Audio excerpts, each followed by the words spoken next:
On Monday, the New York Board of Regents announced it would dump the academic literacy skills test. They didn't dump the test, which was designed to test teachers on reading ability in order to raise standards, because there was anything wrong with the test per se. They dumped it because too many minority teachers were failing it. One of the members of the task force that looked at the teacher certification test, Professor Leslie Sudak of Pace University, said, quote, "Having a white workforce really doesn't match our student body anymore." It turns out that according to ABC News, 54% of Hispanics and 59% of blacks who took the test failed it on the first try, as opposed to 36% of whites. Does that mean the test was racist? Nope. A federal judge in New York, not exactly a bastion of conservatism, ruled the test was fine. That wasn't enough, though, for the state of New York, where it's more important that your teacher is black than that your teacher can read and understand material. Sudak's comments were echoed by National Council on Teacher Quality President Kate Walsh, who summarily dismissed test results. Quote, "There's not a test in the country that doesn't have a disproportionate performance on the part of blacks and Latinos." But she acknowledged that getting rid of the test would be a step in the wrong direction. Here is the problem. The students. There's this weird notion on the left that students learn better from teachers of equal quality so long as the teacher shares a race with those students. A good deal of research finds weak or no evidence to substantiate that claim, and that's assuming the teachers are of equal quality. There is no evidence, none, zippo zilch, that an inferior teacher of the same race is better for a student than a superior teacher of a different race, yet it's that latter hypothesis New York wants to now pursue. So New York State now wants to sublimate the interests of its students to the interests of political correctness. Better for a black kid to have a black teacher who failed the ALST than to have a white teacher who passed it. Statistically, of course, this means a higher likelihood the black kid will have an underqualified teacher than a white kid, since we're now attempting to race sort rather than to hire meritorious teachers. That creates new intergenerational pathologies of failed education, for which, presumably, the left will blame white racism and test discrimination without evidence. Meanwhile, the kids continue to fail. Well done, New York. I'm Ben Shapiro. This is The Ben Shapiro Show.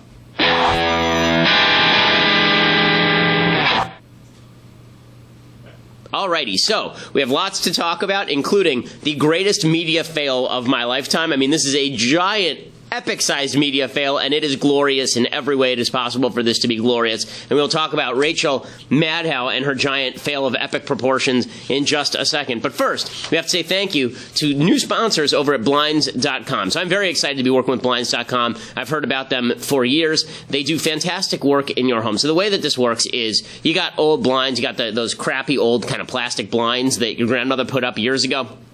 And you want to get rid of those and replace those with something nice that doesn't look like something out of the set of The Wire. And so you go out and you go to Blinds.com, and instead of going to like Bed Bath & Beyond or any of these other stores and trying to purchase really, really expensive blinds, then you have to put them up yourself and they're not properly tailored to the specifications of your windows, Blinds.com makes it super easy for you.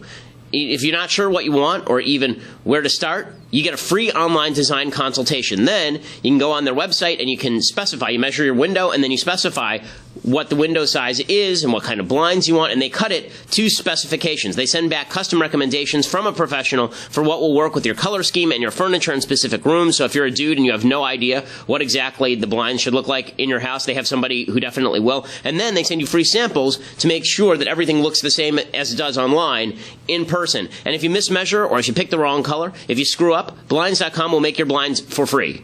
They'll remake them for free. Okay, so if you make the mistake, they'll make them for free, which is awesome. That's an amazing deal. They've made it really easy for you. Blinds.com. For a limited time, you get 20% off everything at Blinds.com when you use the promo code BEN. 20% off everything at Blinds.com when you use promo code BEN. Blinds.com, promo code BEN. They've got faux wood blinds and cellular shades and roller shades and more. I've looked at their product. It really is spectacular. High quality stuff. It's going to really upgrade the look and feel of your house. It can even help with energy costs because the blinds they sell are going to be better than probably what you got on there right now in terms of keeping out heat. Blinds.com, promo code BEN. Blinds.com, promo code BEN. There are some rules and restrictions, but it's Blinds.com, promo code BEN, and you make sure that you use that promo code BEN so you get the 20% off your entire order, which is an awesome deal. Plus, you let them know that we're the ones who sent you. Okay, so Rachel Maddow has herself an evening last night. And it is just hilario. So, here's how it went. About 3:35 yesterday afternoon Pacific time, Rachel Maddow goes to Twitter and she says, "We have Trump tax returns." We have Trump tax returns. Ooh. And everybody goes crazy. That's crazy. Oh, my goodness. We're going to finally find out what he's been hiding for all these years. What is he hiding from? What doesn't he want people to know? Is he secretly named Dmitry Trumpkin? What is he in the pay of the Russians? Does he have no money? Is he actually broke? Has he been stealing money from small children? We don't know. Now we're going to find out because Rachel Maddow has all the new information. There's this massive buildup on Twitter, huge buildup. And then she shows up on air, and for like 30 minutes, she does this long lead up, this long drawn out. Now, I don't watch Maddow a lot, so I can't speak to whether she does this regularly. Apparently, she's kind of famous for this. She does like 10-minute monologues that don't lead anywhere, and then finally she gets to the news. And she did that last night, except it felt like hours, and people on Twitter were going nuts. Why don't you just get to the meat of the matter, as my father used to say, get to the meat of the matter, Uncle Eddie. Like, at some point, you're going to have to actually tell us what's in these tax returns. And finally, she gets there, and sad trombone. Here's Rachel Maddow last night on MSNBC. There are definitely personality-driven and petty reasons to seek the president's tax returns. Is he not as rich as he says he is? Is he not as charitable as he says he is? Was he, in fact, under audit when he was using that as an excuse to not release his tax returns? Was that worse than just a bad excuse? Was he really being audited? There's small reasons to be interested, right? But whether it's for small reasons or big reasons, there has been an unrelenting demand by people to see his tax returns. More than 1 million people have signed the White House petition demanding that he release his tax returns. But with all of that, the concerns about whether he's going to be self-dealing in his tax policies, concerns about whether he might have lied or misrepresented his own financial circumstance during the campaign, concerns about whether or not he might have misstated things to the FEC. On and on. You can see she's going With on and on and on. There It's looms unbelievable. over all of this the big national security worry. Okay, right? is there a way to fast forward to the part where she actually existential pulls the worry. tax returns? Because she just goes The greater on concern, incessantly like this. Donald Trump's still tax going. returns Nope. to expose Still going. has decided to leak Okay, here we go. a portion of his 2005 tax return, which is how and why we got it tonight. And I am sure it is only the start, but it's a start. And our little piece of it, we just got it. We'll go through it. Okay, so, and then she goes to break, right? Get you through that commercial break. Finally, what does she reveal? What does she reveal? She reveals that Donald Trump in 2005 paid he had made $150 million in income, and he paid $38 million in taxes. Sad trombone. Because you know what they were hoping is that he never paid any taxes, right? You know what they were hoping is that he's declared a loss every year for all time, that he's not a billionaire. It turns out that $150 million to make in a year, that's a lot of money. The average household income in the United States is somewhere around $56,000. So if you were to earn that average household income for 2,600 years, you wouldn't hit $150 million. He made that in 1 year. So, number one, Trump is super duper rich. Well done, Rachel Maddow. You've broken the story. You've got the silver bullet. Donald Trump is no longer president. It's unbelievable. I love when she says, but it is a start. As though she's actually going to break something, and then she breaks that he just made a crap load of money and paid a crap load of money in taxes. And that's the other part, right? He paid $38 million in taxes. $38 million, okay? That's a lot of money. $38 million is a crap in 1 year in taxes. Not only that, his effective tax rate that year was 25%. You know what Barack Obama's effective tax rate was in 2015? It was 19%. You know what Bernie Sanders' effective tax rate was in 2014? It was 13%. You know what Comcast, which owns NBC, you know what their effective average tax rate has been from 2008 to 2012? 24%. In other words, Donald Trump, in this 1 year of tax returns that they have, paid more as a percentage of his income than any of the people that I just mentioned. But they've been saying for years that he paid none, like zero taxes, none. So what did they come up with? I love this. What did they come up with to try and spin this as though Trump did something wrong? Well, you know, Trump only paid that much in taxes because of the alternative minimum tax. The alternative minimum tax is this idiotic tax provision that basically catches you. If you have a lot of deductions and you make a lot of money, then it basically jacks your rate back up. And Trump wants to get rid of that because he says that's not fair. You know, it's just a money grab. And they say, well, if Trump had his way, he would have paid not very much in taxes at all. Right, and if I had my way, I'd pay nothing in taxes, legally, because the fact is that I don't want to pay all my money to the government. The government sucks. But I love this. They're going nuts over this. My God, it's just unbelievable. Okay, this was the giantest media fail since Geraldo Rivera opened Al Capone's vault, if you recall. I mean, where he made the big buildup. We're going to open Al Capone's Al Capone's vault, and then this is what actually happened. You know, when we began opening this vault nearly 2 hours ago, we had no real idea what we'd find inside. As it turns out, we haven't found very much, at least not yet. In any case, I think that Kelly entered here, Rich, a legend a half-century old or so has been resolved. I don't know if we've gone far enough. I mean, we found the other wall over there. There may be more to be discovered. Maybe, okay, this is not. One of the more embarrassing moments in TV history, and Rachel Maddow topped it because at least it was Geraldo doing something ridiculous about Al Capone's vault from like 50, 60 years before. Rachel Maddow is doing something about the most sought-after document in modern presidential history, Donald Trump's tax returns, and she comes up absolutely empty. Even the left doesn't know exactly why this is happening to them. Even the left is looking at this going, what in the world? Like, Don Lemon said, how is this not good for Trump? How? How is this not good for Donald Trump? Oh, I think it may be good for Donald Trump. I mean, one of the things that's very strange about this is Donald Trump probably would benefit from releasing his tax returns with a lot of people. This is David K. Johnson, the guy who's speaking right there. David K. Johnson is the guy who apparently anonymously received the tax returns in his mail. Now, do I believe that Trump leaked his own tax returns? No, I don't believe Trump leaked his own tax returns, because if he wanted to do that, he could have done that a long time ago. It wouldn't have hurt him at all for him to do it. Like, why would he do it now? It doesn't. I guess they were saying that he was trying to distract from the Trump care fail, but I don't buy that. But it wouldn't surprise me if some guy named John Miller had done it. Right. For those who don't know, John Miller is actually a Trumpian alter ego. He uses PR guy. Again, the only reason I say that is because it's really funny. Like, they go through this whole rigmarole about the tax returns. Now, does this answer every question people have about the tax returns? Of course not. Because the fact is that we still don't have Trump's tax returns from any time in the last 10 years. We still don't know why exactly he won't release them. And it seems to me that the same logic that people had with regard to Obama's birth certificate should certainly apply to Trump, right? All the people who said that Obama was actually born in Kenya, the reason he's not revealing his birth certificate is because he's actually born in Kenya. And then Obama reveals his birth certificate, and he's, of course, not born in Kenya. Those same people, they're not calling for Trump's tax returns, but you would imagine that by the same logic, they should be saying there's something nefarious in there that Trump doesn't want you to see. Now, it's very possible that Trump is just trolling people the same way Obama did. Obama trolled people for years on his birth certificate. It's possible that Trump is trolling people for years on his tax returns, and eventually he releases them and there's nothing in them. It's also possible that it shows that he's not worth $10 billion. He's worth like $2 billion.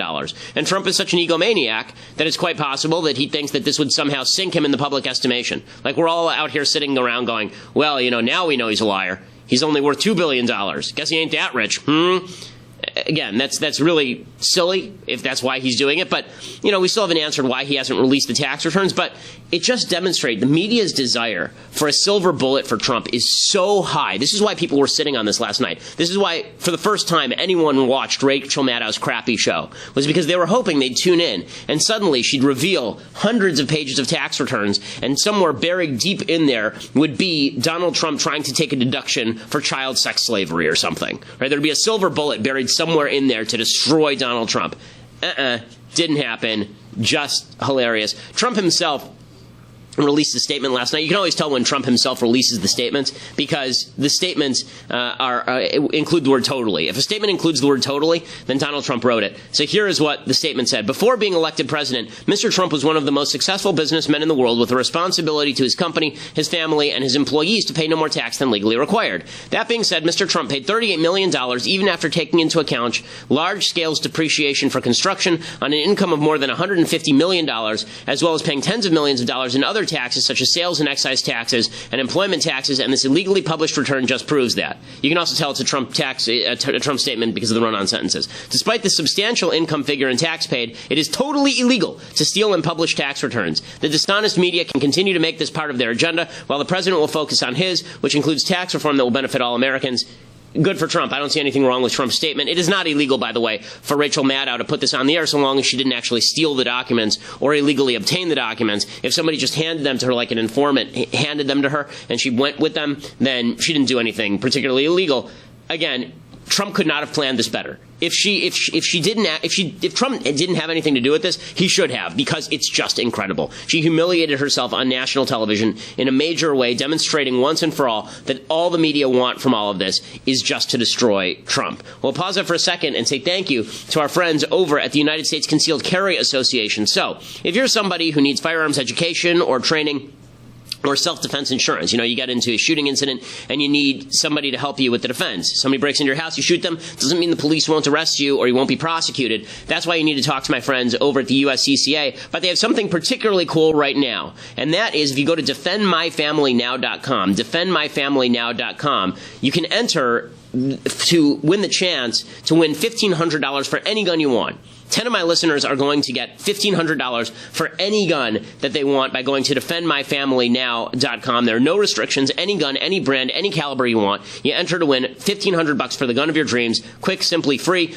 Defendmyfamilynow.com. Plus, you should go there anyway, not just for the chance to win the money. But defendmyfamilynow.com. You go there right now and get all the information that you could possibly want or need about concealed carry, about gun ownership, about where you can find training, about where you can find legal help.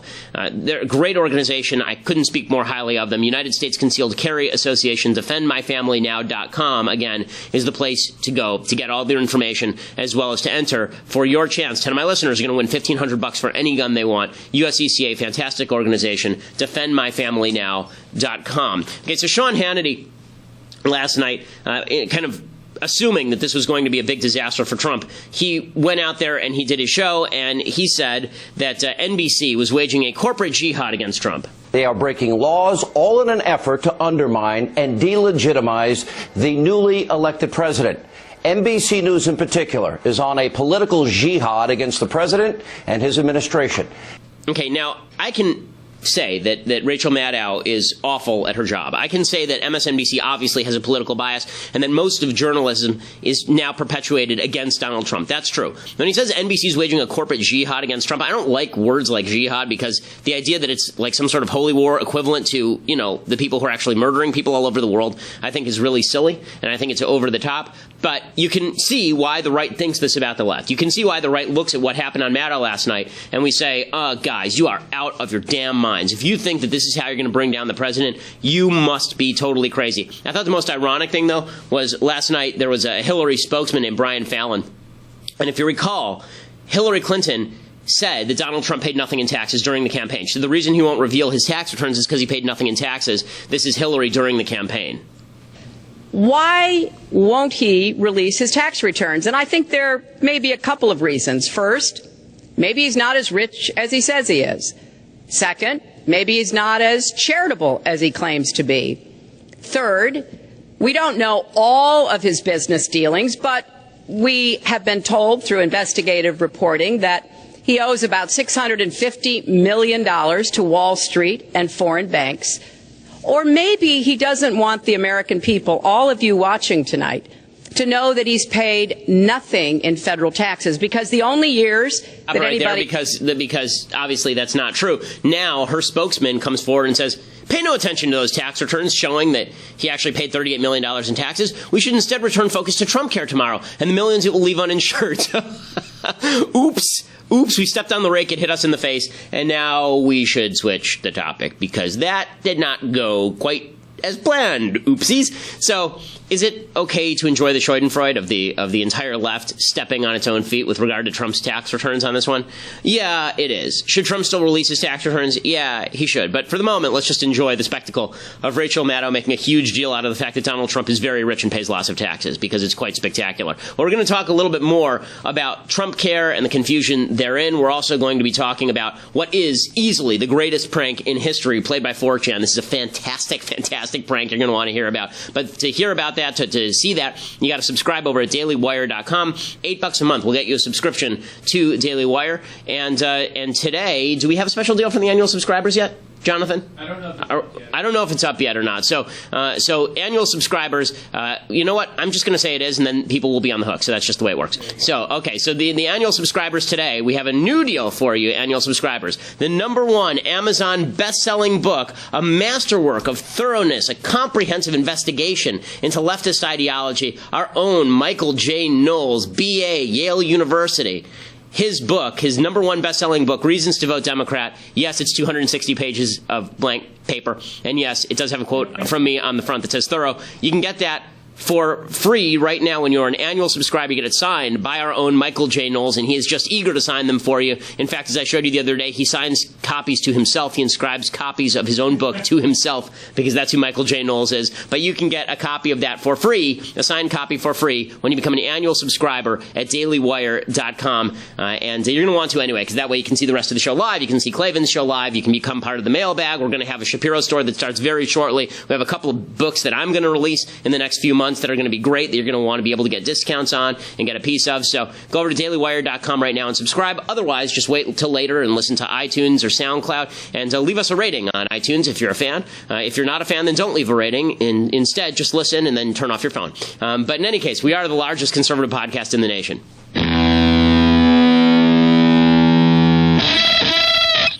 Okay, so I think one of the reasons that the media are so over their skis on Trump tax returns is because at least it's a piece of information that they can kind of grab, right? It's at least a piece of information. It's not fake news because it's news. It's just stupid news.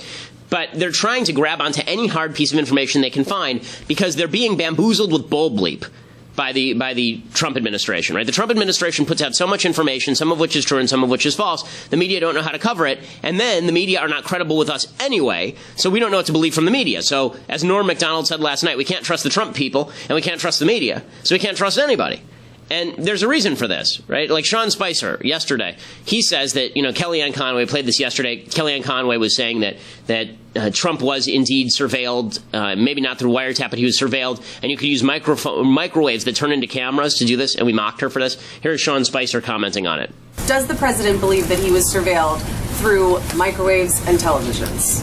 I'm not going to. I will just say the president has tweeted about this. He's pretty clear that he believes that there was surveillance that was conducted during the 2016 election, and we're going to wait for the conclusion of that. I think there's pretty sound evidence that that the microwave is not a sound way of surveilling someone, and I think that has been cleaned up.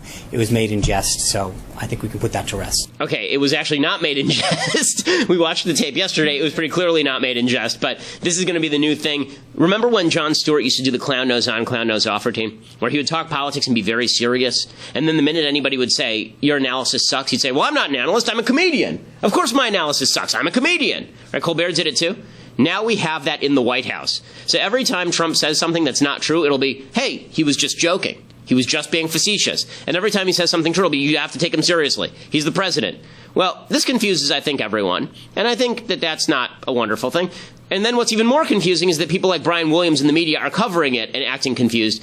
Brian Williams should not even be on TV. Here is Brian Williams explaining that he can't believe anything the Trump White House says. A question that I mean to ask seriously, is it as striking to you in the briefing room as it is to television viewers that an alternative universe is being proposed, alternative definitions are being trotted out in real time? Okay.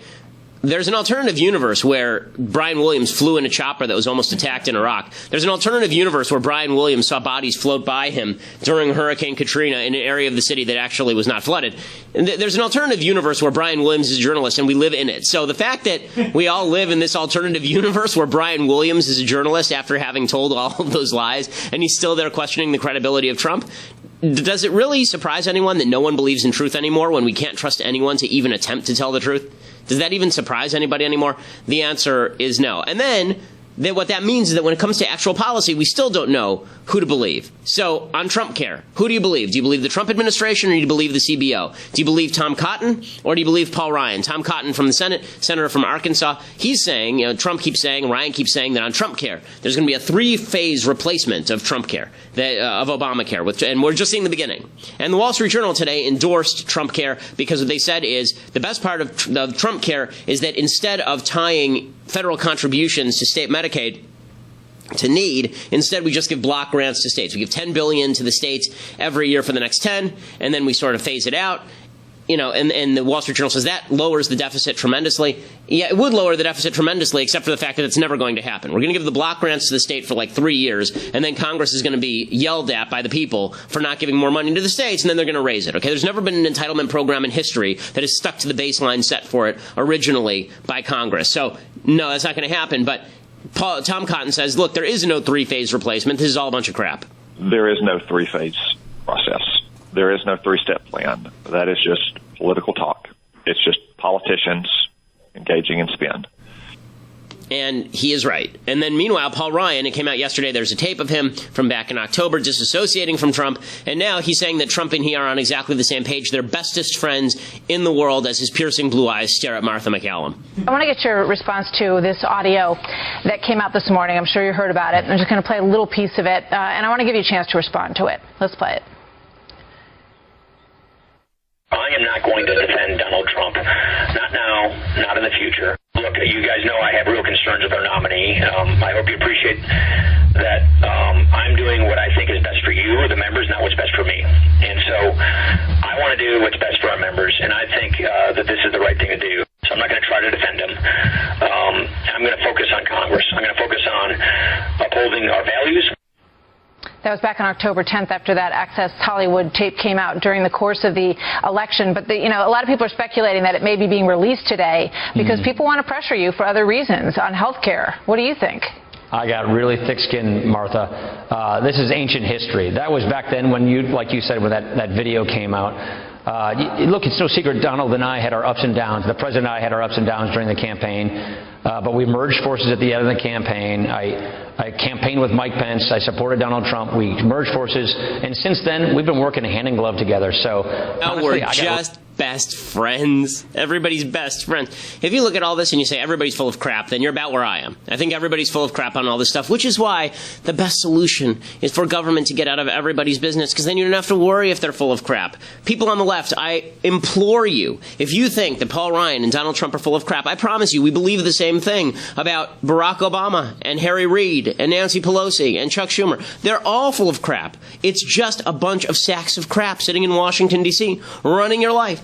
And I don't want them in charge of my life. And if you don't want them in charge of your life, then maybe you should join me on this side of the aisle where we say, let's get everyone out of our life, from Paul Ryan to Donald Trump to Barack Obama to Hillary Clinton. They should all be not part of our lives. They should all leave us alone, because I don't know when they're telling me the truth. I don't know when they're lying to me. But I can pretty much guarantee they're lying to me. So let's put that aside and let's agree to disagree to the extent that we can actually tell all these people to go take a hike. Okay, time for some things I like and then some things that I hate. So, things I like, I've been doing Great American Plays this week. Long Day's Journey into Night by Eugene O'Neill.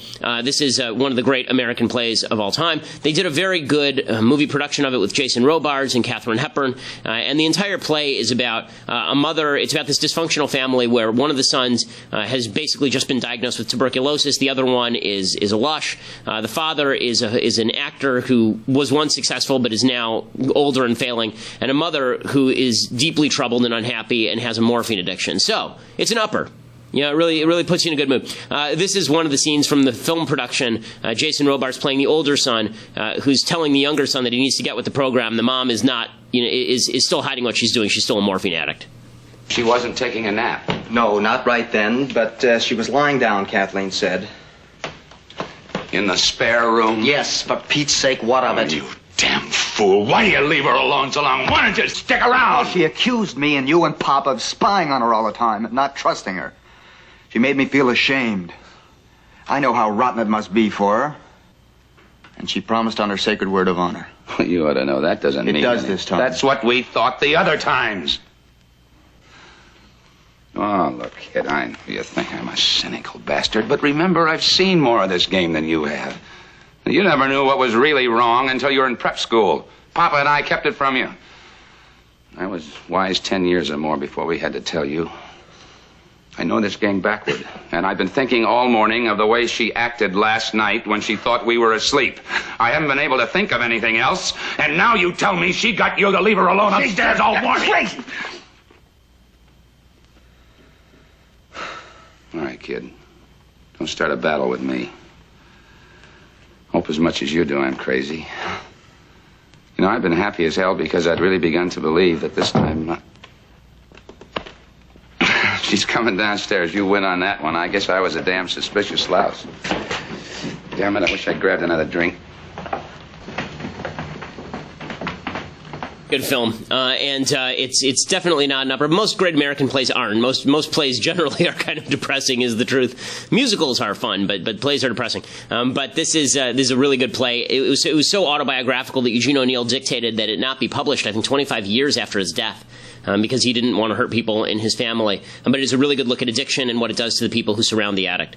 Okay, other things that I like. So I do love honesty, as you can tell. And there was an honest reaction that happened the other day that was just hilarious. So they were doing the draw in college women's basketball. As you might suspect, I'm not a college basketball fan at all, and I'm certainly not a college women's basketball fan because there are more people on the floor than in the stands usually. But they were doing the draw for the NCAA tournament, and UConn is unbeatable. I mean, UConn's won like 107 straight games or something, and the team that drew them in the tournament is University of Albany, and I just thought this was really funny. This is them reacting to learning that they're in the tournament, but they also have to play UConn. Previous 7 instances, and who will they get? The 16 seed.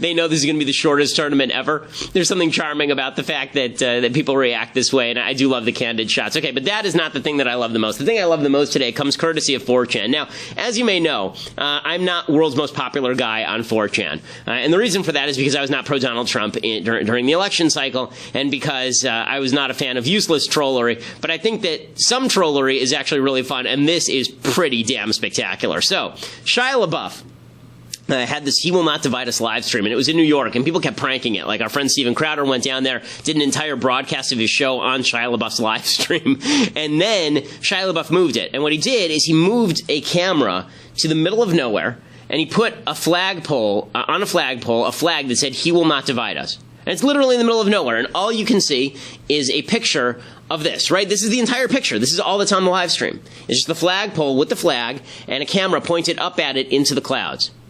And they didn't say where it is. Like, no one knows where it is. Okay, the thing about the people at 4chan is that apparently a huge percentage of them are unemployed, but very smart. And so what you end up with is a bunch of people who could cure cancer, but instead dedicate their lives to tracking down this particular flagpole in the middle of nowhere. So here is what they did. This is so insane. Here is what they did. So, the search began, this is according to Heat Street, the search began on March 8th and was immediately narrowed when LaBeouf was spotted on social media at a diner in Greenville, Tennessee. Although some in the thread believed the flag was in the Great Lakes areas due to wind patterns. The time of the sunset in Greenville matched with the time of the sunset on the stream, and so did the weather on local weather reports. So they spotted Shia LaBeouf there. They figured it's got to be somewhere near Greenville. Okay, well, Greenville's a really big area, right? So what did they do next? Well, the next thing that they did was they looked at the video, and they could see contrails. You could see the shadow of contrails in the sky. So what did they do? They went to online flight radars, and they found a similar pattern near Greenville, where two planes had crossed paths, leaving this contrail pattern. But that area was too large to search. So then they started looking at the stars, right, during nighttime. And they looked, honest to God, these people, like, go find, like, all the top members of ISIS or something. Like, do something useful with your life. You're so good at this. Like, can't you do something beyond finding a flagpole in the middle of nowhere? They find where Polaris is, right? They find where the North Star is. And then they decide that the placement of the camera, and they use the placement of the camera to determine where this is approximately. And then they send out a guy in his truck to drive all around Greenville honking his horn to see if they can hear it over the live stream. Right? And then they finally find this thing in a field, in the middle of a field on private property next to some guy's house. And they go there and they take down the flag finally. And then they put up, you guessed it, a MAGA hat and a shirt with Pepe on it. A for effort, guys. I mean, really spectacular stuff. I have to acknowledge, like, I'm not a big fan of, the pictures of me with my kids in gas chambers. That's not my cup of tea. But this is really, really funny. Like, this is pretty spectacular. And anything that requires this much effort, you have to at least give an A for effort. Just amazing. Just amazing. So, again, I would implore you, please, go to school, get a job, put that collective brain power to a use beyond finding Shia LaBeouf's stupid flagpole in the middle of nowhere so that you can put a MAGA hat on it. Like, really? Like Trump should put you in charge of the OMB or something. He should fire everybody at the CBO and put the 4chaners in charge of it, because if they applied their dedication to anything remotely useful, then they could cure the common cold, because that's amazing stuff. Okay, time for some things that I hate. So, today is the Rachel Maddow Bash Fest.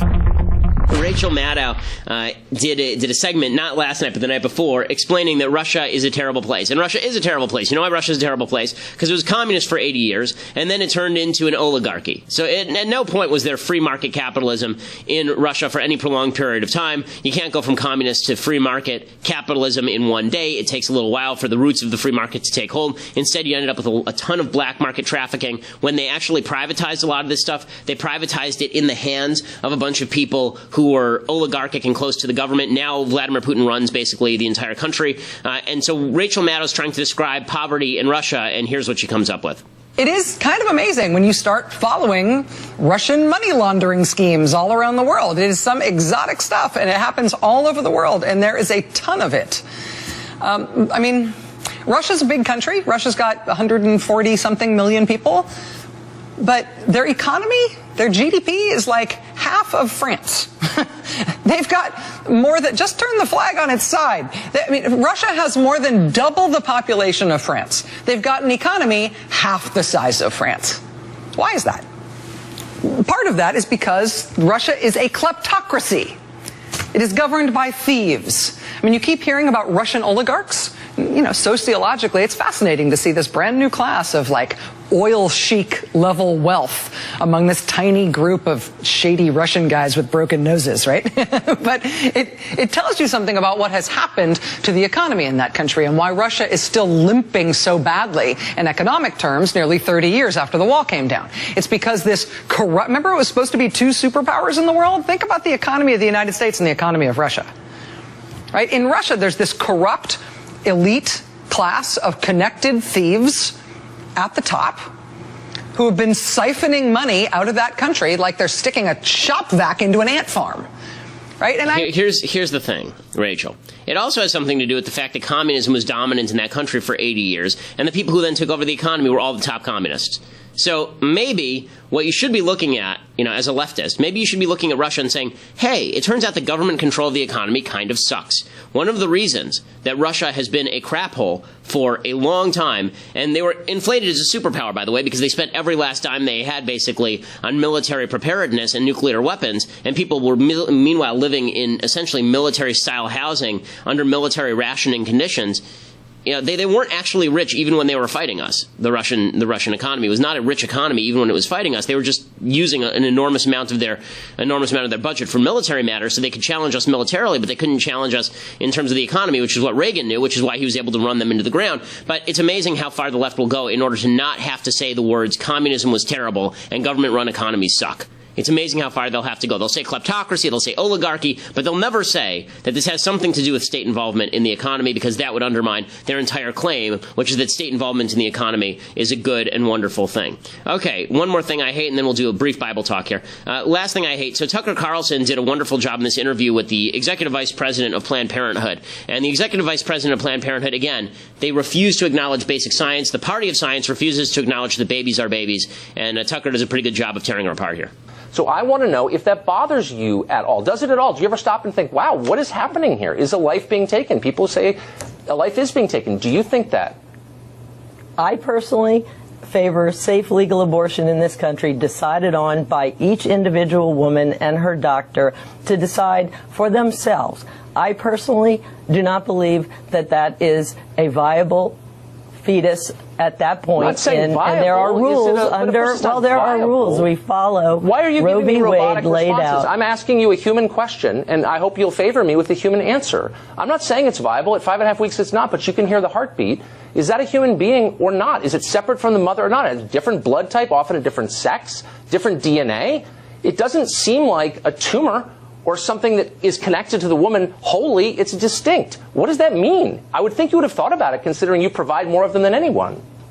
I have thought about it very much for myself, but I am not going to project onto other women what I believe. What I believe is that women... What she's saying here is so crazy, and this is why Carlson is saying, like, there's an objective standard here of life and not life, and she's saying, I'm not going to put my objective standard on anybody. Okay, let's apply that to everything else that the left says about science.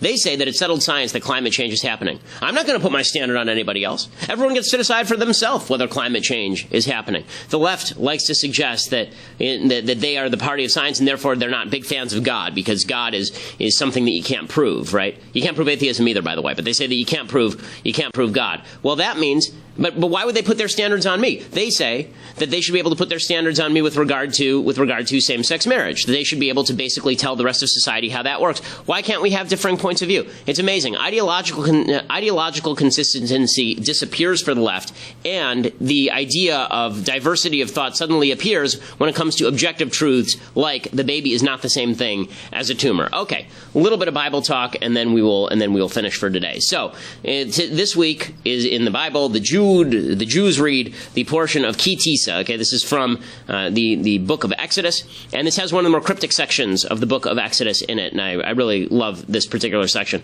And this is right after God has decided to quasi-punish the Jewish people for building the golden calf, but not destroy them, because Moses begs him. And the Lord says to Moses, this is from chapter 33, the Lord says to Moses, even this thing that you have spoken I will do, for you have found favor in my eyes, and I have known you by name. And Moses said, show me now your glory. And God said, I will let all my goodness pass before you. I will proclaim the name of the Lord before you, and I will favor when I wish to favor, and I will have compassion when I wish to have compassion. And he said, you will not be able to see my face, for man shall not see me and live. And the Lord said, behold, there is a place with me, and you shall stand on the rock, and it shall be that when my glory passes by, I will place you into the cleft of the rock, and I will cover you with my hand until I have passed by, and then I will remove my hand, and you will see my back, but my face shall not be seen. Pretty cryptic stuff, right? Well, my dad always had a take on this that I thought was pretty good, and that was that, you know what, if you're very close to somebody, if you have a friend, a family member, a spouse, you don't have to see their face to know it's them. Sometimes you can approach them from behind and you know that it's them, right? If I see my wife walking on the street, I don't actually have to see her turn around. I know that it's my wife. If I see my child, I know that it's my child without having to see her face or his face. If I see my parents, same sort of thing. Well, the idea here is that you don't have to see the face of God in order to know that God is there and to believe that God is present in your life. The reason God doesn't want to show Moses his face, and this is what most of the commentators say, is because what that means is Moses is asking God, explain to me the system behind the universe. Explain to me how everything works. Explain to me how your logic works. Why do bad things happen to good people? Why do good things happen to bad people? Why is all of this happening? Give me the cosmic reason. Give me the cosmic justice. And God says, I can't show you that because you're a human being and you're not capable of understanding that. You can't see me. You can't see my face and live. But you can see the shadow of a logic in the universe. You can see me from the back. You can see that it's me. And you're going to have to trust that it's me. You're going to have to trust that I know what I'm doing. But you can see that it's me. You know me. And that is the essence of faith. The essence of faith is understanding that bad things do happen to good people. And good things do happen to bad people. And you're not going to understand all of that. But you do understand that there's a logic and a plan to the universe. And that sometimes in retrospect, sometimes from behind, you can see what that plan was. If you walk in God's footsteps and you follow God, you can sometimes see where he was walking, but it'll take a little while, right? So there is a trail to history, and sometimes you can see God treading that trail, but you can't always see it if you're too close up on it, and you certainly can't see God's face because you're not capable of understanding God's face. That's what faith is about. It's about understanding God has a plan, even in times when you think that he's just winding through a trail that leads to nowhere, understanding that he does have, that he is leading you. And as long as you're following him, then you understand all that's necessary to live a good, healthy, and decent life, even if bad things happen to you. Well, we'll talk more tomorrow about everything else that's happening in politics, and we'll do the mailbag, because tomorrow's a Thursday. I'll be at University of Redlands tonight, so if you're out there, I believe it's sold out, but you might be able to find some people scalping tickets. But check it out at University of Redlands tonight in California. I'm Ben Shapiro. This is The Ben Shapiro Show.